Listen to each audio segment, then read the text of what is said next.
Every video and episode of the It's Cavalier podcast is made possible by my supporters over on Patreon. If you enjoy the show here today, consider signing up. You'll get early access, exclusive videos, podcasts, member shoutouts, and more. And as always, thank you for watching.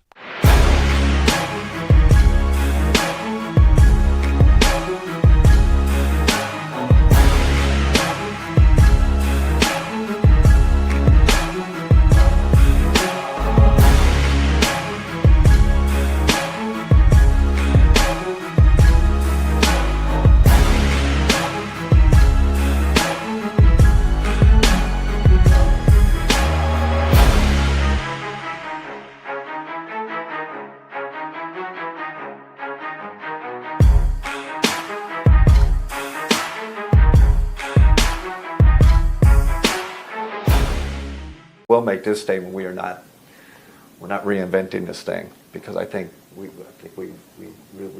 really created an identity, not only on court identity, but how we practice, how we develop all of it. So we're going to double down on that, and then we do need to make some tweaks to how we play. Welcome to another edition of the It's Cavalier podcast. That right there was head coach Koby Atkinson when asked a question in reference to changes on the roster and philosophy and whatnot. Man, I'll tell you what. I know that a lot of what you hear in terms of these off-season press conferences, in terms of these media availability sessions, is often coach and GM speak. But the one thing that I can say very definitively is that I am just so damn excited about the return of Cavaliers basketball. I think there's always little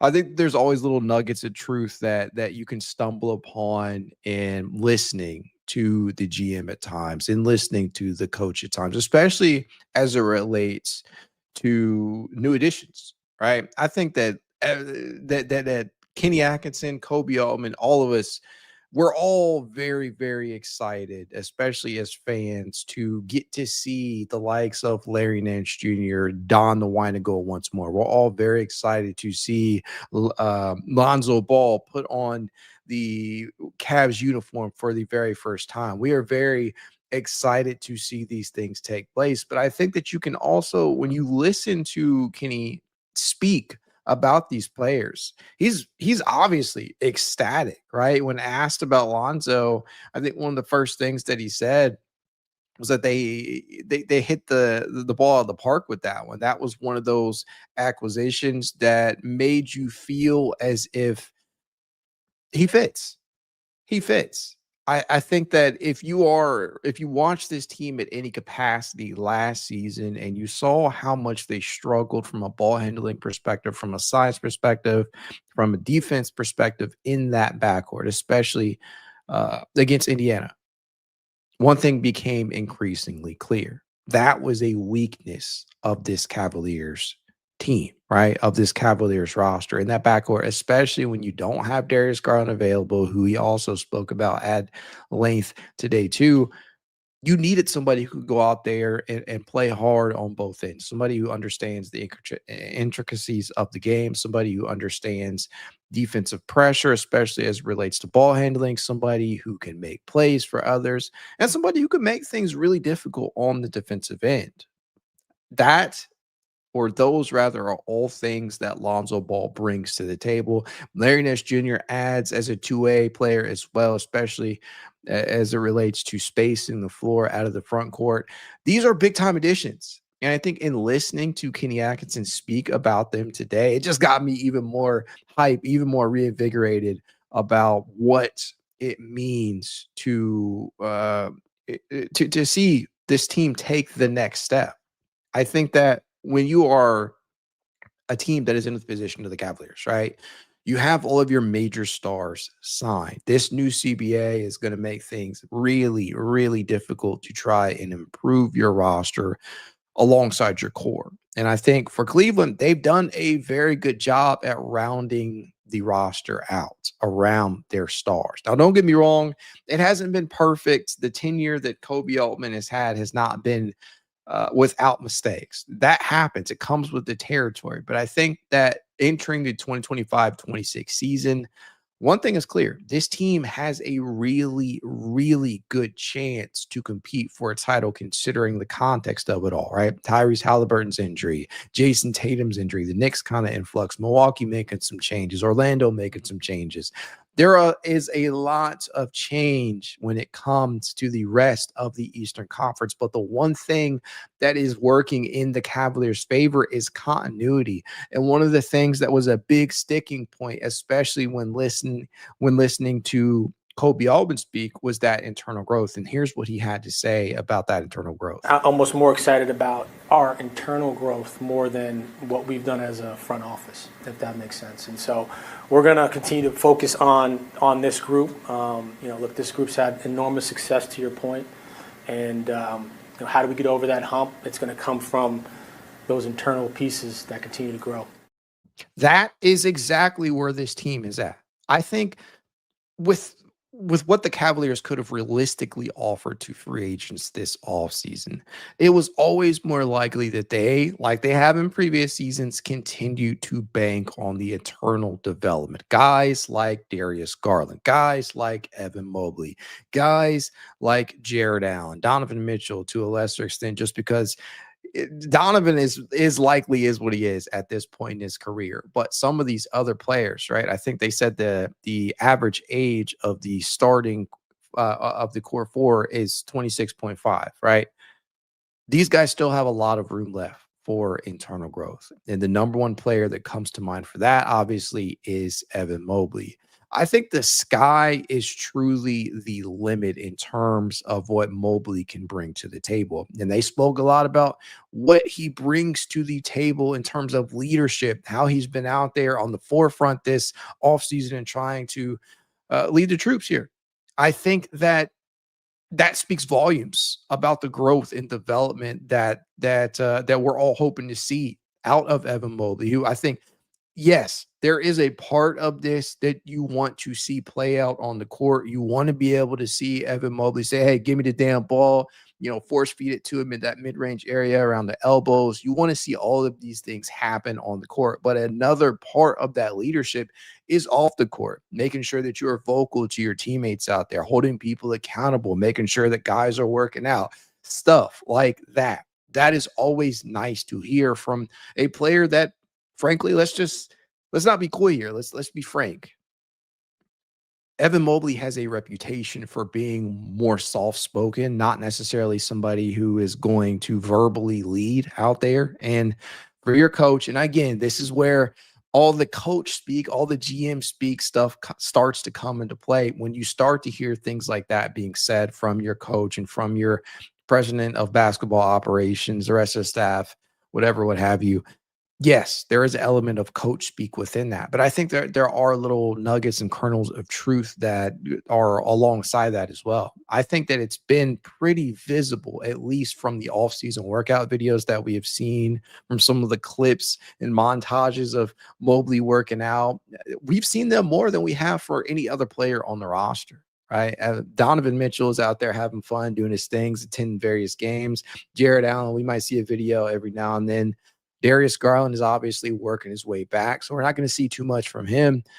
That is what you want to see out of a player who many feel the future lies on. And I think that that's the truth. That's the reality. The Cavaliers, and Koby Altman said as much, and I think we all believe this, the Cavaliers go as Evan Mobley goes. There was so much expressed about where he is at in terms of improvement, in terms of that growth out there. And a lot of it is going to happen on the offensive end. We already know how special he can be on defense. He's got a Defensive Player of the Year award hanging on the shelf right now. But one of the things I was really interested in hearing today was how they were going to facilitate that continued offensive growth. And one of the things that I think was expressed today was giving Evan Mobley some more of those ball handling opportunities, especially with Darius Garland being out, asking him to handle the rock a little bit more, initiating more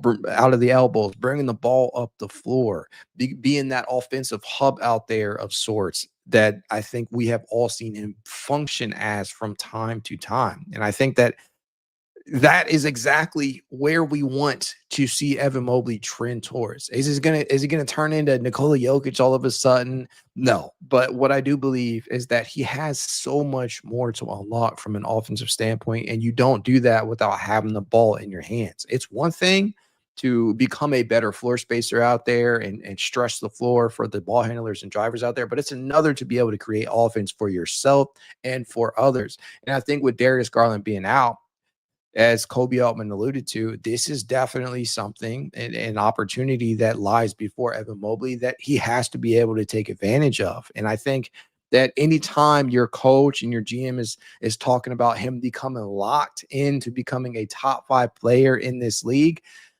you got to love it. They talked about his worth ethic and how great that's been this offseason. They talked about how he just seems to be ready to take that next step. How he's grown in terms of strength out there and muscle, and how much more mature that he seems and appears, and how serious that he has taken this offseason. And how could you not, after being ousted for the second straight season in the second round, how could you not approach this offseason very seriously? But when the player that many people believe is going to be the leader of this team, the best player on this team in time, and there's an argument to be made that he might very well be that right now. I still am of the mindset that Donovan Mitchell still is the straw that stirs the drink, but I do believe that Evan Mobley, his two-way ability, there's a conversation that we're going to have on the end of this 2025-26 season. Hell, maybe during the season where Evan Mobley usurps Donovan Mitchell as being looked at as the best player on the team. That is the conversation that he's in. And so if you're being viewed as a potential top 5 player, a potential MVP candidate heading into the season, man, I can't wait. And this press conference, and again, I get it. It's a lot of it is just coach and GM speak, but I think that just listening to the things that were being said about Evan Mobley in particular got me really, really hyped. There were other things that were mentioned, right? Like the acquisition of Lonzo Ball, and I got to find the clip for it, but I think that Kenny seems genuinely happy in terms of the acquisition here. Let me see if I have it. I thought that was a phenomenal pickup. I just, how many 6'6" point guards with his skill set on both ends, add that to your roster. It's just, we hit it out of the park. That right there, right? You hit it out of the park right there. And I know that I have talked about Lonzo Ball ad nauseum just because I am extremely excited to see him don the wine and go. And I just dropped the season preview. If you haven't watched that, go check it out on the channel. But he's right. Like at 6'6", how many players have his combination of size? How many players have his combination of playmaking? How many players have his combination of IQ out there? I think that Lonzo Ball is going to be such an impact player for this team. But again, you're going to have to manage him. This is something that I referenced and have been referencing since the day that they acquired him.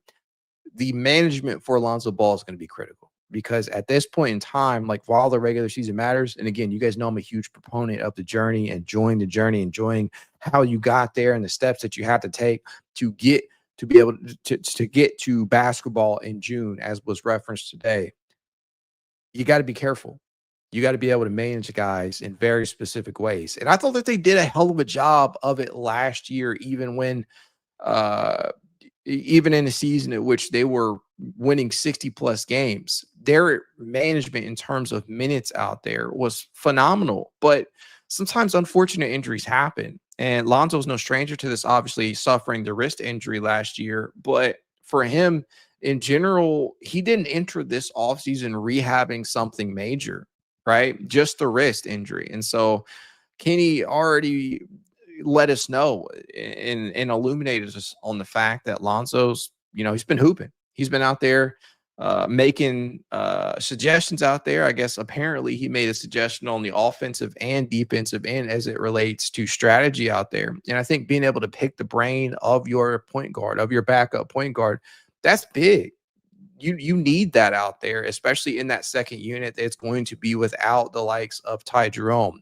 That is going to have to make up for some of that scoring punch that Jerome leaves up for grabs. And if DeAndre Hunter is going to be in that starting lineup, there are different things that you're going to have to figure out from a strategic standpoint on how you get guys looks out there, because the offense may not look the same and it may not function the same in terms of the flow out there with Lonzo running the show, juxtaposed to how Ty Jerome led things with more of a looking to score out there. And so I'm very, very curious to see how these things play out. But just listening to Kenny Atkinson talk about Lonzo out there, that just it made my day, because it clearly shows that he's very excited about the potential of what Lonzo brings to the table. It just calling him a phenomenal pickup. I know, right? Your coach is not gonna sing praises of the player that they just acquired, but I think you can genuinely tell from a guy who has a history, a very deep history of developing players specifically at the guard position. Hell, he turned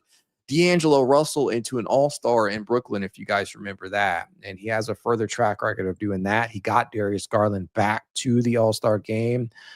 Brook Lopez, if I'm not mistaken, took his biggest level of development at the center position, being able to space the floor. There are just so many different things that you can look at that he was able to get the best out of specific players. And I think getting Lonzo back in, not back in town, but into Cleveland, into this rotation on this roster, being able to potentially get Lonzo back on track. And that's big. That's got to be something that Kenny Atkinson is not taking lightly. It's got to be something that is motivating him, because I know it would motivate me. But man, you know that Lonzo's rearing to go, and I know that Kenny Atkinson is ready to get him out there. I think it's just going to make such a big impact for this team. So I can't wait to see. I know one thing that was talked about today was DeAndre Hunter. DeAndre Hunter being in his first full off season with the Cavaliers, I think that's going to help him tremendously. I know he spent a lot of time apparently in Cleveland this offseason, kind of learning the city and spending a lot of time with his Cavaliers teammates this summer.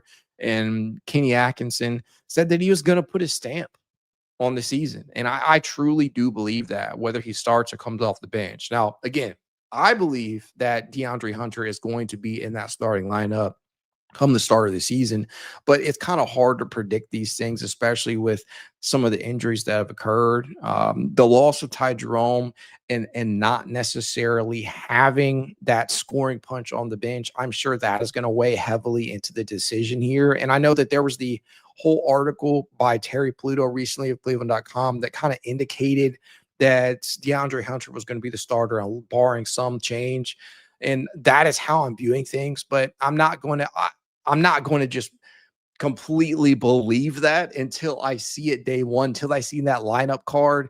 I'm with the belief that anything can happen. But the reality situation is this: you're paying him like a starter.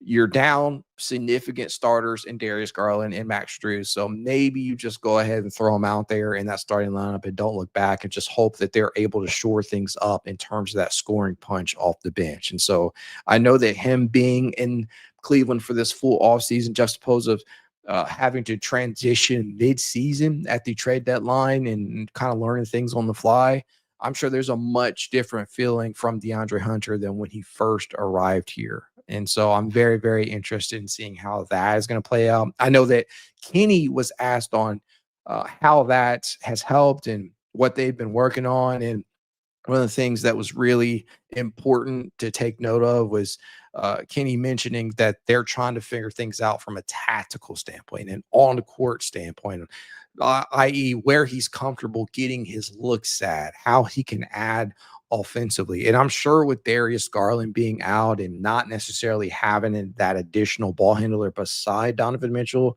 in the starting lineup, you are probably going to look, alongside giving Evan Mobley more on-ball reps, you're probably going to look to put the ball in DeAndre Hunter's hands more and ask him to be more of a creator out there. And so I think that learning the intricacies of where he feels most comfortable out there on that court, whether that is where he wants to take his shots from, where his spots are on the court that he feels most comfortable. All of these things are going to be very, very important in terms of an evaluation standpoint in these first couple of months, because when you don't have Strus available, presumably until December, maybe even January, when you don't necessarily have a timetable set for Darius Garland, who we'll talk about in just a second, it's going to be highly important to learn and understand where one of your starters is going to be able to be most impactful out there. And so that was very, very nice to hear out there. In terms of the Darius Garland of it all, they were asked, I do have to clarify where he is at. Like, Koby Altman did mention that Darius Garland has had a really good offseason. Take that for what you will. Again, maybe another GM speak moment. But one of the things that was important, and I want people to take note of this, he said that Darius Garland has been focused on the weight room and he's back on the court right now, at least from a basketball activity perspective, and that he will participate. Maybe most important of all, he will participate in a limited manner in training camp. That is important to know. Why? Because it means that Darius Garland might be ahead of schedule. He may not be out as long as a lot of us previously envisioned him to be. When they gave us that initial timetable, it left many people feeling like maybe he would miss the first 2-3 weeks of the season. And when you look at how things kind of are structured from a calendar perspective, a target of mid-November felt likely, but maybe he comes back earlier than then. I don't know. But what was said is that they are, in fact, going to kind of slowly ramp him up. Right? They're not going to expedite his return. They're going to take things slowly and make sure that he is 100% and that they don't rush him back to potentially have an injury when they don't necessarily have a need to. And this is not me saying that they don't need Darius Garland, obviously, but what I am saying is that they have enough talent on the roster. They have enough continuity here to be able to withstand his early season injury, right? They have enough on their roster to be able to keep things afloat, especially with Donovan Mitchell presumably taking on lead guard duties, Lonzo Ball being thrown into the equation here, and Craig Porter Jr. hopefully taking that next step as the third or fourth guard on the team. So Darius Garland, I don't want him rushed back, but it is good to know that he is at least performing light basketball duties and that they are going to allow him to participate in a smallish manner during training camp here in Sarasota.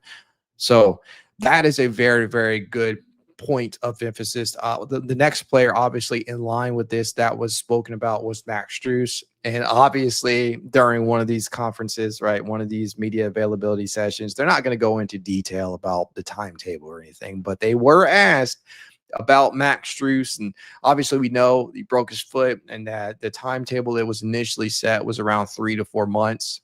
But just like with Darius Garland, who is going to be able to participate in a light manner in training camp, Max Strus will apparently be with the team at least in Sarasota too. So he's going to be around the team. I know it sucks that he's going to be out these first couple of months, but I think it's important to at least have him around.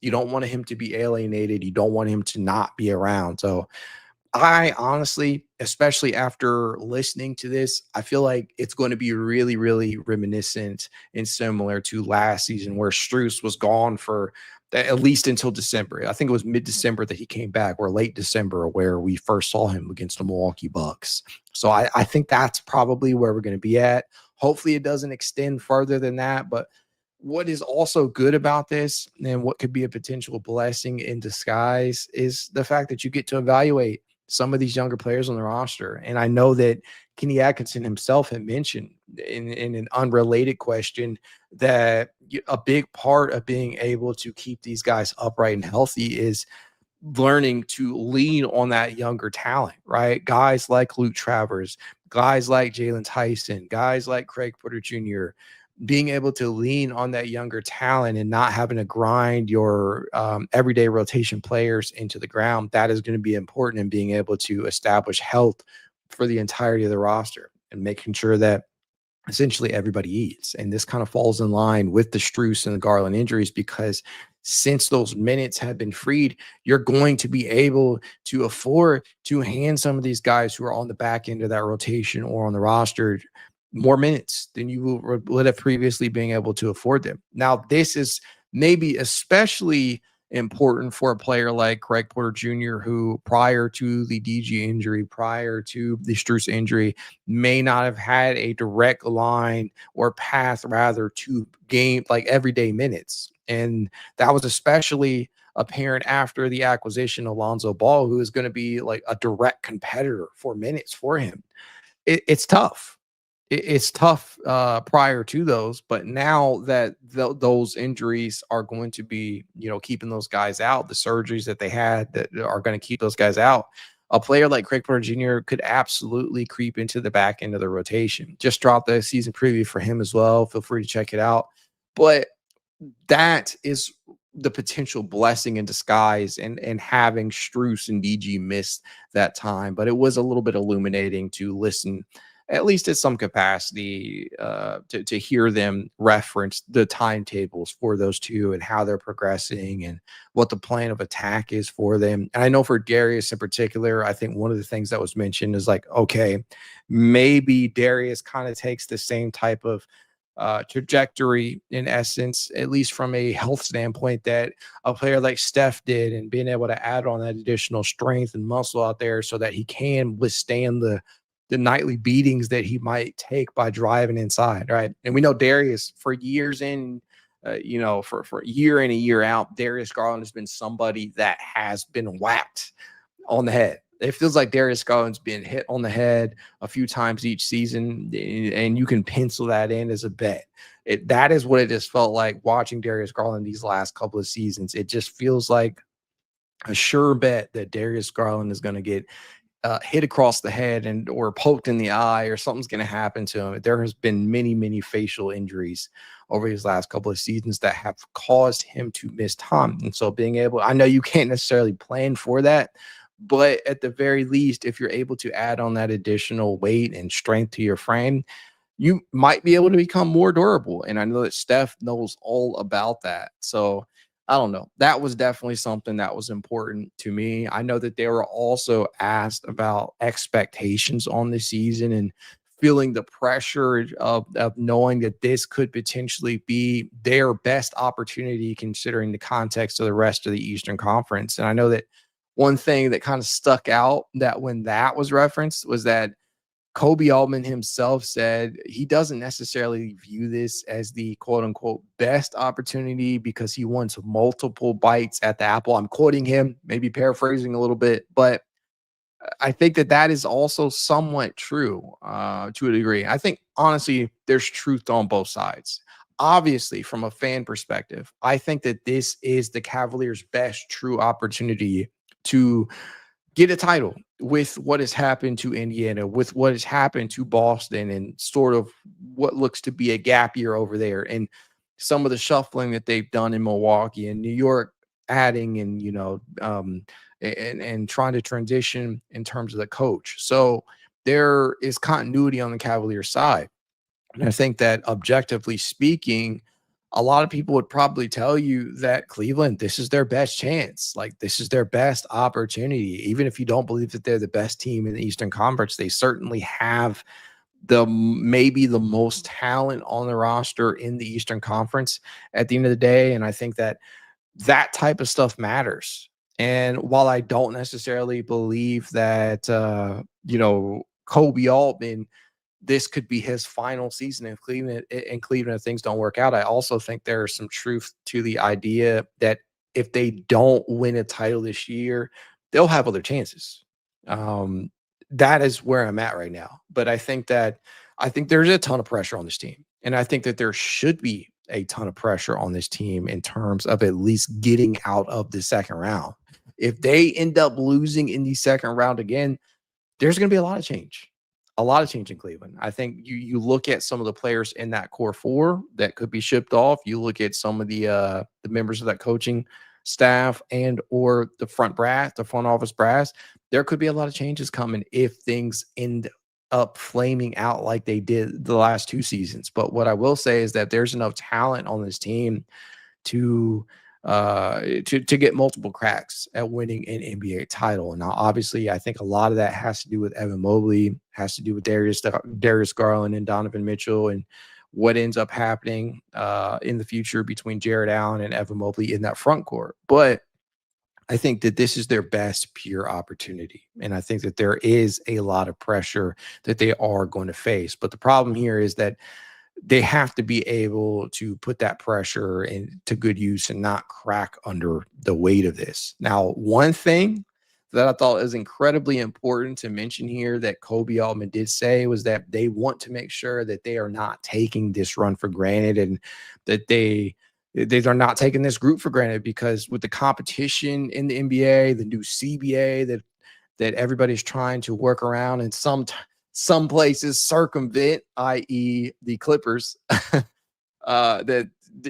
it's really, really hard to win in this league and win consistently in this league. And I think one of the things that was mentioned was that this team has been third in the NBA in terms of record and wins for the last 3 seasons. And I think that that's true. But I also believe that, like Koby said, there is a level of urgency that they have to have in everything they do. And they were also alluding to the fact that they have weighed how they would be able to improve in the margins and how that is making things urgent in every single move that they make. And they have been really, really good at finding underlying talent out there. And even in that, there's underlying pressure. But I'll tell you what, the Cavaliers, whatever the result of this upcoming 2025-26 season, they're in a good spot. They're in a good spot. They have a lot of talent. The core four at this point in time, regardless of the future of that, on paper, at least heading into this season, they have a damn good makeup, especially once the rest of the team returns to full strength in that of Strus and that of Garland. They're first 10 off the bench, maybe even first 11 out there. That's a pretty damn formidable team that the Cavaliers could potentially be trotting out there. And I know the early portion of the season is very, very likely to be very experimental in terms of lineups and figuring out what guy works best at what position and which lineups in particular certain guys look best in and how to get the most out of certain players. I think that all of that is very important, and I'm not going to take it for granted, but I'll tell you what, if it doesn't pay off at the title or at the very least the NBA Finals appearance, considering the context here, I'm going to be pissed. That's just where I'm at, but I'm so damn hype for this season. I can't wait to see Cavs Media Day coverage.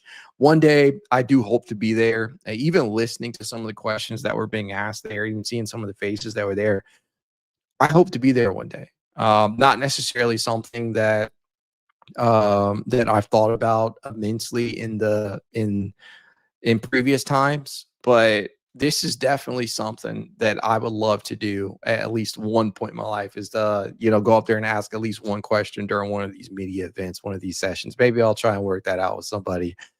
But just listening to some of the things that were said today just made me really, really hype about this upcoming season. Oh, something else that's probably pretty important here. Jarrett Allen.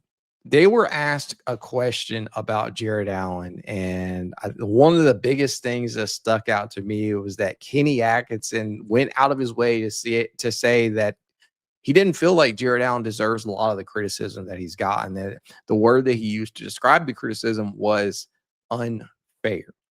And they also questioned themselves on how they can make better use of him out there. And and how it's on the Cavs coaching staff to find better ways to be able to deploy him, and how they're going to be able to use him against teams that play 5 out, and just what works best in regard to how Jarrett Allen can make them a more effective team. That he played every single game last season, which is true, including the playoffs, and that it does take a certain level of toughness to be able to accomplish that, and that they believe that Jarrett Allen is a great player and a reason that they have a top defense out there, the reason that the defense functions the way that it is. And I think that kind of falls in line with toughness overall.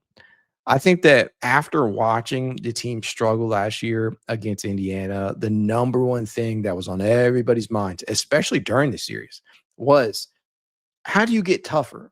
Where does that toughness come from? That mental sharpness, that mental and physical toughness out there. Where does that come from? Can it be developed? Can you bring it out in a player, or is it just something that you either have or you don't? And I think that specifically as it relates to Jarrett Allen, a lot of people, after watching the way that he played in games 4 and 5, they were ready to ship him out of town.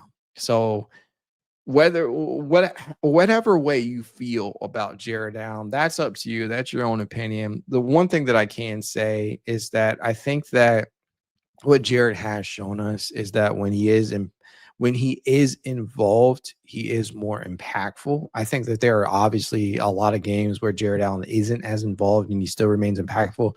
But I would be kidding myself to not sit here and say that it's not visible at times when he's not getting the ball, or when he's not getting opportunities, or when he's not involved in the offensive sets. It is visible at times that his effort level wanes. And I think that from a mental standpoint, from a mental toughness standpoint and fortitude standpoint, as a player, you have to be able to overcome that. And that is the number one thing I want to see out of Jarrett Allen. There is no amount of workout videos. There is no amount of offseason workouts or training programs or anything like that that I can see from Jarrett Allen is going to make me feel like he's going to have a better season than he did last year, at least during the regular season. I'm at the point with Jarrett Allen, much like I'm at the point with Darius Garland, is where I got to see you do it consistently for an entire playoffs. I need to see it, because in 7 of the 9 games that Jarrett Allen did play in this postseason this year, he was really good.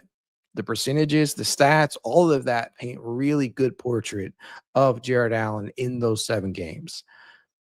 But those final 2 leave a nasty, just a bitter taste in the mouth. And that's the one thing. It's the lasting impression that everybody has of Jarrett Allen. It wiped away all the good he did during the regular season and having a fringe all-star year. And so for Jarrett Allen, if nothing else, I don't care what the statistical output is for Jarrett Allen this upcoming season. I need to see him be competitive. I need to see him be consistent. I need to see him at least look like a tough guy out there for the entirety of a playoff run, no matter how that playoff run ends. That's what I'm expecting out of Jarrett Allen. But it is nice to at the very least hear that Kenny Atkinson still appears on the surface to have a good amount of belief in Jarrett Allen, because and I know he was never, your coach is never going to come out there in an environment like this and just shit on the player. That's just never going to happen. I'm sure. And that's honestly the case. I need more people to understand that, because in looking at the chat, and sometimes during these press conferences or media availability sessions, you hear people poo-pooing the way that the coaching staff or the front office is talking about said player. But the reality is this: they're not going to come out there and just absolutely rip them a new one. They're not going to shit on them. That's just never going to happen. And if it does happen, you're probably looking at getting somebody's getting reprimanded, somebody's getting fired.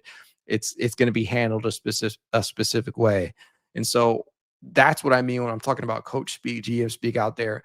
But I do believe, and I do get the genuine impression that Kenny Atkinson, Koby Altman both still believe heavily in Jarrett Allen, and that regardless of the criticism that he faced, regardless of the criticism that other Cavaliers faced, they're still big believers in the team that they have, in the roster that they have, in the potential product that could be showcased. And I think that adding Lonzo Ball to the equation, adding Larry Nance Jr. to the equation can only further bolster things for a team that many believe this is their time. This is their year. I am there in regard to that belief. I think this is their best opportunity. And I think that it's now or never in a sense for them.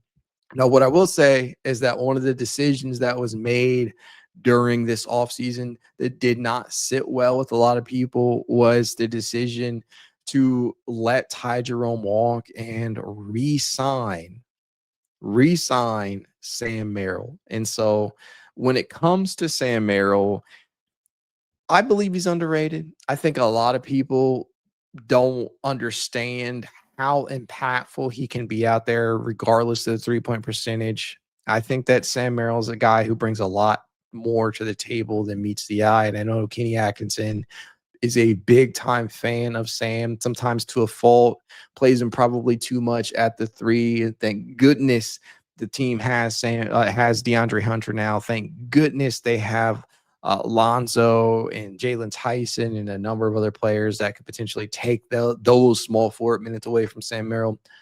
And I know the net ratings. There's a lot of things out there that point to Sam Merrill being a plus in terms of playing at the small forward. But I think that it's pretty clear at times when he's overmatched and they're overutilizing him there. And so in that aspect, I certainly understand the disdain for the move here. But I think that Sam Merrill, getting him at the price that you did, makes a lot of sense. He provides an important skill set. I think they have a clip here lined up for what they mentioned specifically into why they brought Sam back. Let me see if I can find it.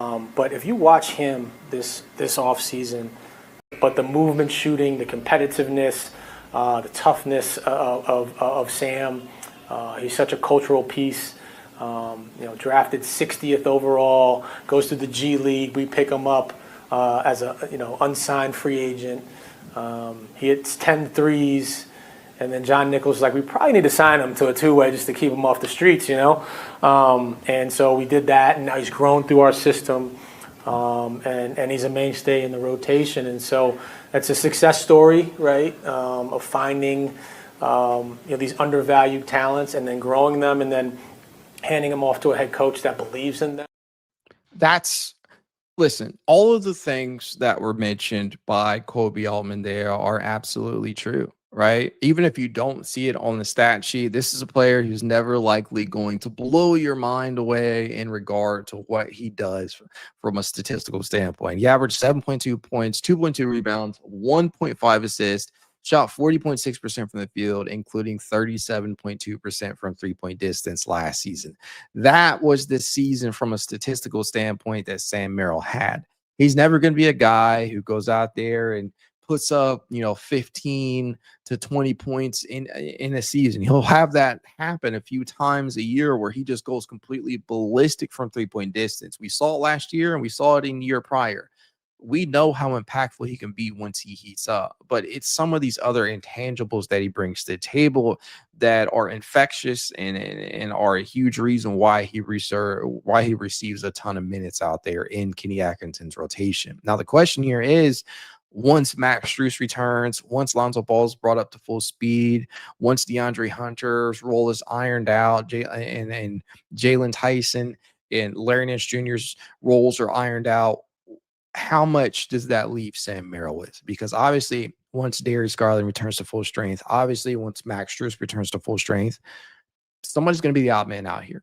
And just looking at that rotation, it's going to be very difficult to forecast minutes for anybody in that second unit, because we're assuming that once these guys return to full strength, that Sam is obviously going to be put back into that reserve role, because I think it's widely known that Sam is probably going to start at the 2 guard to begin the season with Darius out. And so while all of these things he brings to the table make sense in terms of why you chose to bring him back juxtaposed to Ty Jerome, there's also a bit of overlap in terms of what he brings to the table from players like Strus. So the big question here is, can Sam make a big enough of an impact early on to render himself a rotation mainstay, to render himself an invaluable piece of this rotation so high, on such a high level, that he makes it